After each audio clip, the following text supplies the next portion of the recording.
maing buntag sa taga-Butuan, no? Atong balikan na itong bata nga nawala, nga hantod karon wa pagin makiti, naglibog ng mga kapulisan, mga katauhan sa barangay Kamayahan, ug nganong wa pagin makiti hantod karon ug unsay panghitabo adto nganong naing ato siya.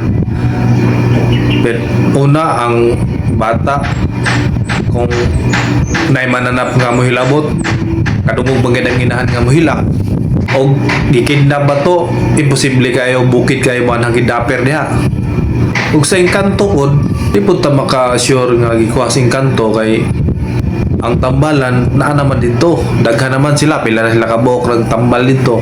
Pero nayusa nga akong nadunggan sa pag-interview nga mismo ang inahan siya rin ingon nga siya rin makasulbad niya na kapag hitabo. Paminaw na ito ng video.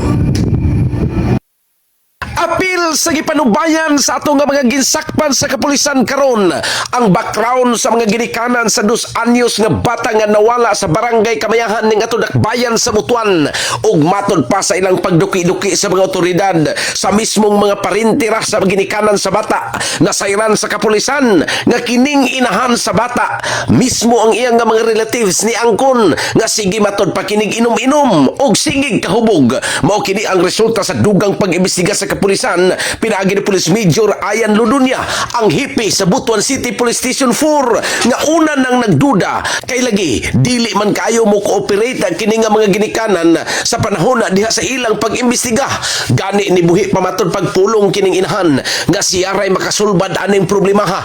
Butang nga gikalibugan pag-ayo sa kapulisan kay nganong daghan pay nahasol nga siya raman di ay ang makasulbad niini. Hinuon sa nasuta sa kapulisan nga kinaya o hiya sa inahan nga pagkapalahubog, dili kini mo'y basihan nga direktang rason sa pagkawala sa bata.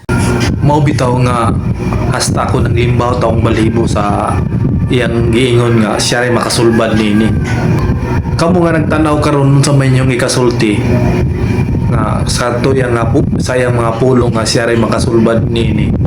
I-comment daw ninyo diha kung sa inyong mga komento diha. Nga palig lang kong share para makabalupod ba, makapagod ang tanan ba nga makita sa video niya, mga comment sila kung sa ilang mga komento diha atong mabasa sa inyong pangagpas unsad gyud ang tinuon.